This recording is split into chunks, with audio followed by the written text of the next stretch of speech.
Shalom, perkenalkan nama saya Yesri Dirina Urbata.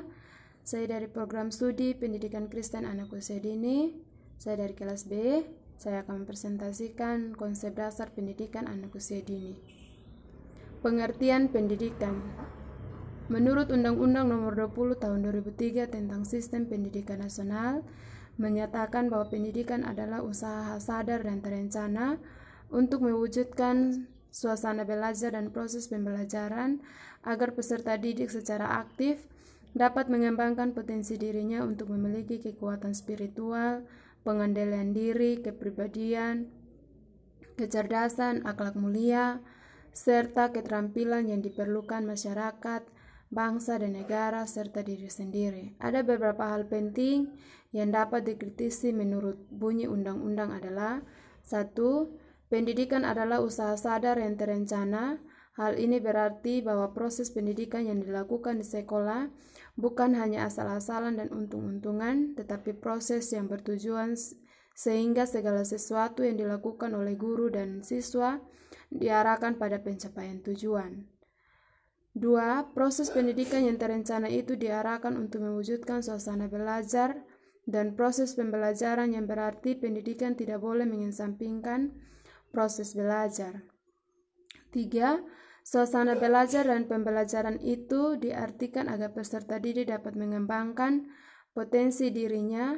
Ini berarti bahwa proses pendidikan harus berorientasi pada siswa. Pendidikan adalah upaya pengembangan potensi anak didik, dan tugas pendidikan adalah mengembangkan potensi yang dimiliki anak didik, bukan menjelaskan materi pelajaran atau memaksa agar anak dapat menghafal data dan fakta. 4. Akhir dari proses pendidikan adalah kemampuan anak memiliki kekuatan spiritual, keagamaan, pengendalian diri, kepribadian, kecerdasan, akhlak mulia, serta keterampilan yang dimiliki dirinya oleh masyarakat, bangsa, dan negara, yang berarti proses pendidikan yang berujung pada pembentukan sikap, kecerdasan atau intelektual, serta keterampilan anak sesuai kebutuhan. Ketiga aspek ini, yaitu sikap, pengetahuan, dan keterampilan, arah dan tujuan pendidikan harus diupayakan. Dasar, fungsi, dan tujuan pendidikan.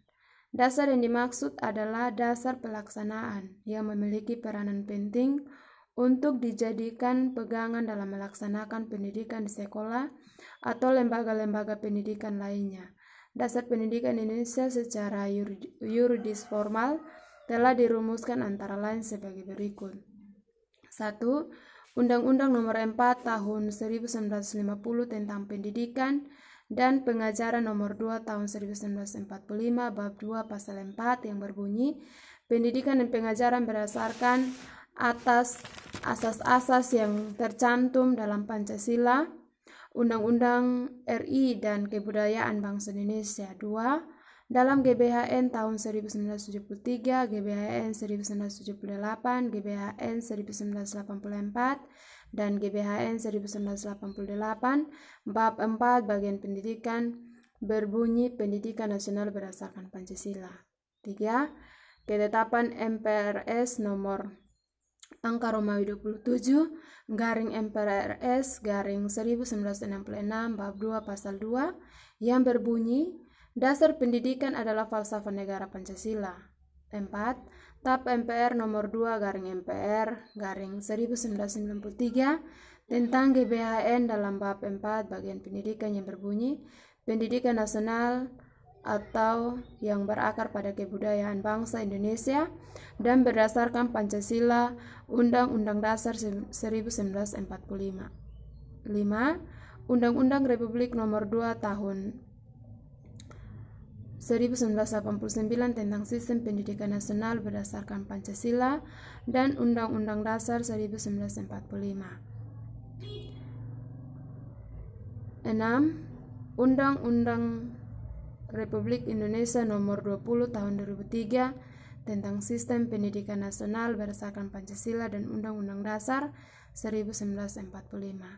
Fungsi dan tujuan dari pendidikan nasional dituangkan dalam Undang-Undang Nomor 20 Tahun 2003 tentang Sisdiknas atau Sistem Pendidikan Nasional pasal 3 yang berbunyi, pendidikan nasional berfungsi mengembangkan kemampuan dan membentuk watak serta peradaban bangsa yang bermartabat dalam rangka mencerdaskan kehidupan bangsa.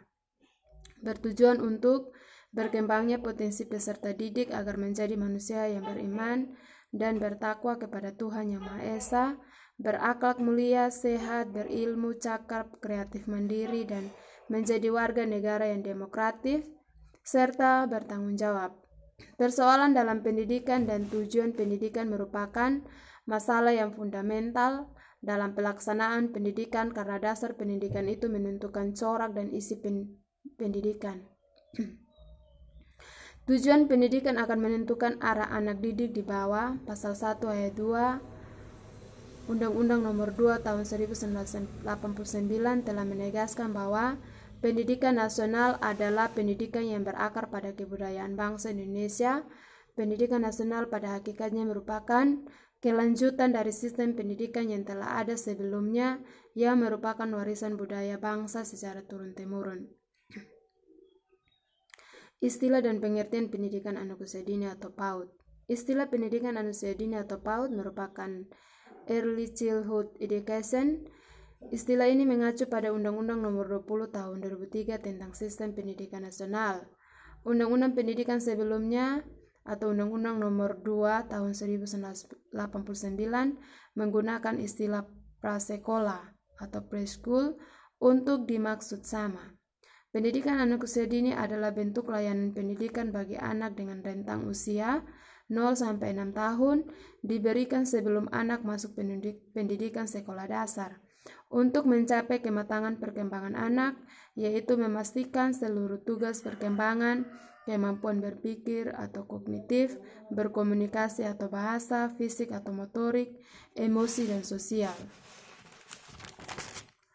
Jenis dan bentuk layanan PAUD. Layanan pendidikan bagi anak usia dini diselenggarakan melalui 3 jalur, yaitu formal, non-formal, dan informal.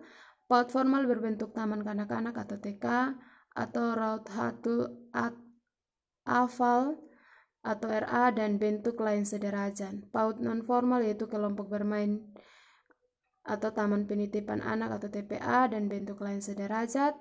PAUD informal yaitu pendidikan keluarga lingkungan termaksud homeschooling. Homeschooling adalah pendidikan pestalozzi, adalah sekelompok kecil anak-anak yang diasuh oleh ibu mereka atau 5-6 orang secara bersama-sama di sebuah tempat atau taman bermain, rumah, sanggar, dan lainnya. Alasan pentingnya pendidikan pada masa usia dini. Pentingnya pendidikan bagi anak-anak usia dini dilihat dari peningkatan jumlah lembaga PAUD yang berdiri hingga ke desa-desa sejalan dengan meningkatnya jumlah siswa yang masuk ke berbagai lembaga pendidikan tersebut. Anak usia dini sudah sejak lama didengungkan oleh para tokoh PAUD seperti Pestalozzi, Froebel, Montessori, termasuk tokoh pendidikan Indonesia Ki Hajar Dewantara. Menurut Pestalozzi menganggap bahwa masing-masing tahap pertumbuhan dan perkembangan individu harus dicapai dengan sukses sebelum tahap berikutnya dimulai. Menurut Froebel, menyatakan bahwa masa kanak-kanak sebagai masa fundamental bagi perkembangan individu. Masa emas merupakan peluang sangat besar bagi pembentukan kepribadian seseorang. Menurut Montessori menyebut bahwa kehidupan masa kanak-kanak dan masa dewasa sebagai 2 kutub itu saling mempengaruhi. Ada 2 alasan mengapa sejak usia dini anak penting untuk dididik, diarahkan, dibimbing, dan difasilitasi. Berkaitan dengan perkembangan otak, yang berikut berkaitan dengan persiapan anak masuk pintu sekolah dasar. Tujuan pendidikan anak usia dini. Tujuan pendidikan bagi anak usia dini untuk memastikan seluruh tugas perkembangan anak dapat tumbuh dan berkembang secara optimal, meliputi fisik, motorik, kognitif atau intelektual, bahasa atau komunikasi, sosial, emosi, dan nilai agama moral. Tujuan taman kanak-kanak agar anak dapat sedini mungkin bisa cepat baca tulis dan berhitung. Landasan hukum penyelenggaraan PAUD di Indonesia. Penyelenggaraan pendidikan anak usia dini di Indonesia berdasarkan landasan hukum, yaitu 1. Pembentukan Undang-Undang Dasar 45 alinea 4, yaitu upaya untuk mencerdaskan kehidupan bangsa. Yang kedua, amandemen Undang-Undang Dasar 45 pasal 28C, setiap anak berhak memperoleh pendidikan dan manfaat dari ilmu pengetahuan dan teknologi. 3.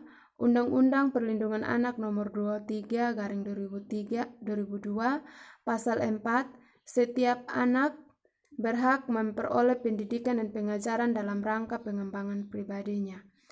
4. Undang-Undang Sisdiknas Nomor 20/2003 Pendidikan Anak Usia Dini adalah suatu upaya yang ditujukan bagi anak sejak lahir sampai dengan 6 tahun yang dilakukan melalui pemberian rangsangan pendidikan untuk membantu pertumbuhan dan perkembangan jasmani dan rohani.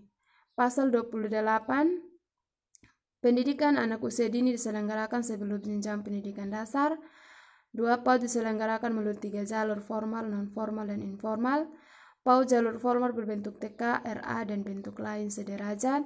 PAUD jalur formal berbentuk kelompok bermain taman penitipan anak. 5.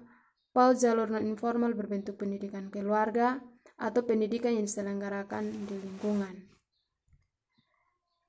Development Appropriate Practice atau DAP, dan DAP lahir dari kondisi pendidikan di Amerika Serikat tahun 1970-an dengan munculnya gerakan pembaharuan terhadap kurikulum pendidikan bagi anak usia di bawah 8 tahun atau usia dini. Ciri kurikulum lama: 1. Berorientasi menghafal materi. 2. Lebih banyak mengandalkan kemampuan kognitif dan sedikit melibatkan aspek sosial, emosi, dan spiritual. 3. Materi diajarkan bersifat abstrak dan tidak konkret. 4. Antara materi yang diajarkan dengan yang lain terpisah dan tidak terintegrasi dan tidak berkaitan. Guru berceramah dan anak hanya mendengar. 6. Bahan ajar tidak relevan dengan kehidupan nyata. 7. Tidak terjadi interaksi antara sesama teman dalam belajar. 8. Ujian banyak mengandalkan pilihan ganda. DAP pada dasarnya berpegang pada 2 prinsip pokok, yaitu kesesuaian jenis kegiatan atau pembelajaran dengan usia perkembangan anak dan keunikan setiap anak. Pendidikan berdasarkan konsep DAP adalah: 1. Terbangunnya seluruh potensi dalam diri anak. 2. Adanya keterkaitan atau integrasi antara pembelajaran dengan kehidupan nyata. 3. Pendekatan berpusat kepada siswa. 4. Penilaian dilakukan tidak hanya terhadap hasil tetapi juga proses. Belajar menjadi sesuatu yang menantang sekaligus menyenangkan. 6. Memberikan pengalaman bermakna bagi anak. 7. Mampu menimbulkan minat belajar anak. Demikian presentasi dari saya. Terima kasih.